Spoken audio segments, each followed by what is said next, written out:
Yes, the Archivest, y'all, exclusively interviewing DJ Mick Boogie. And who is DJ Mick Boogie? Right now, I have to shout out my man Steph Floss in Cleveland. He's probably the best Midwest DJ.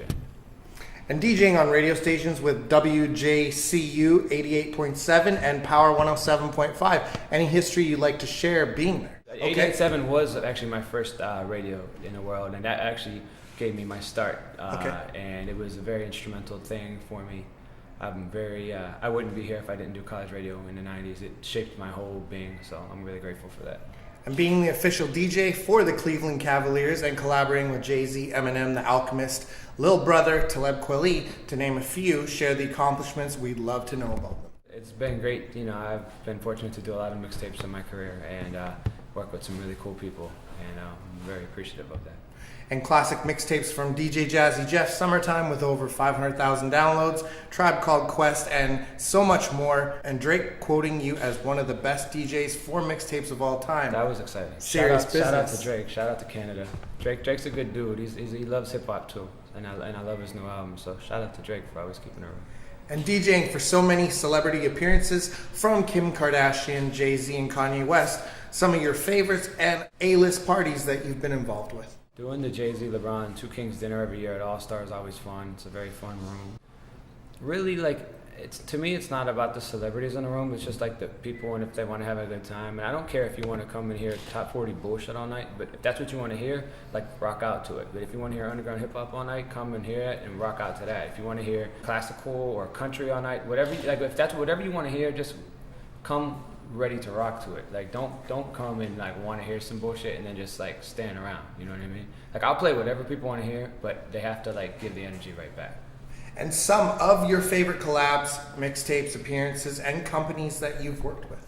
Definitely Red Bull, Adidas, two really great brands to be affiliated with. EA Sports, of course, especially since I'm here in Vancouver. Shout out to them.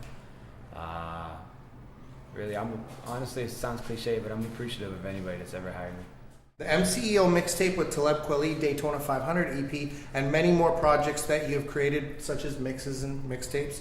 You're a busy man. Share about the moves that you've created. Tell me how you got your start. Coming up, my first start was Rock the Bells, 2009. Okay. When I introduced RZA and to Nas, involved with my man Ryan over. RZA's his favorite rapper. RZA and Jizza. Awesome. Show. So what was your first interview? R.A. the Rugged Man. And it was a freestyle. Crustified Dibs. Yeah. Wow. And that was November 16th, 2009. Do you remember what time it was? It was 1:30 in the morning. What were you wearing? I don't know. I can't remember, but it was good times. Sounds fun. Do you have any pets? Do you have any pets? Yeah, I do. I have a cat. Oh, I have two cats. What's your cat's name? Her name is Persia. I have a cat named Young Hove. He likes Jay-Z.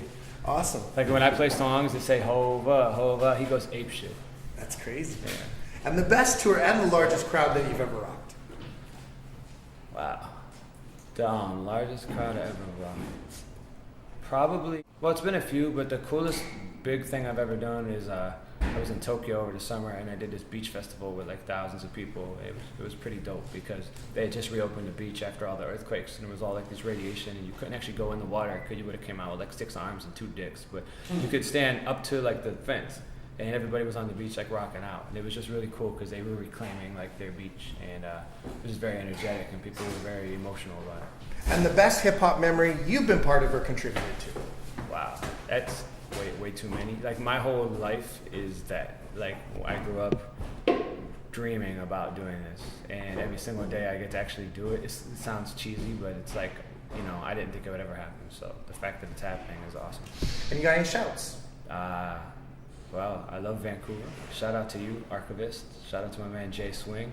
Shout out to this lovely club, Republic, that brought me out here. Shout out to my lovely wife, Raina. I'm going to make you watch this.